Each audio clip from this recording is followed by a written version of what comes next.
C'était le 6 septembre 2021.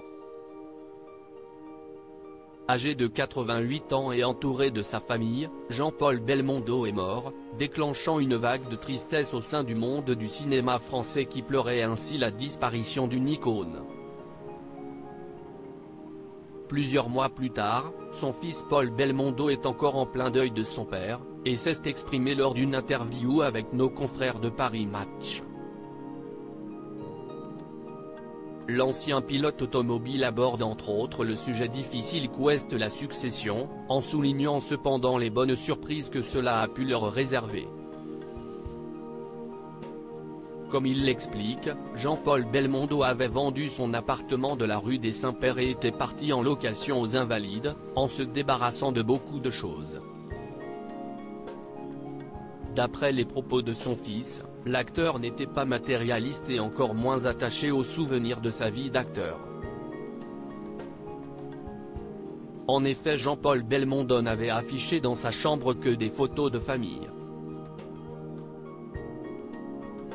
Rien à sa gloire, rien de narcissique. Pourtant il y a bien une chose que l'acteur a tenu à garder. J'ai découvert des malles de photos entassées, que je suis en train de trier et de ranger. Je retrouve des négatifs d'images qui ont fait des couvertures de Paris Match, des diapositives de mes sœurs et de moi, petit, en vacances avec ma mère et mon père, des clichés avec Laura Antonelli ou avec Ursula Andress. Si est dingue. Mon père prenait des tas de photos, mais il ne les exposait jamais. Des souvenirs précieux qui soulignent que si Jean-Paul Belmondo n'était pas matérialiste, ça ne l'empêchait pas d'être sentimental. Paul Belmondo, Louana et moi avons été obligés de lui demander de se calmer. Jean-Paul Belmondo était un homme de famille, cela ne fait aucun doute.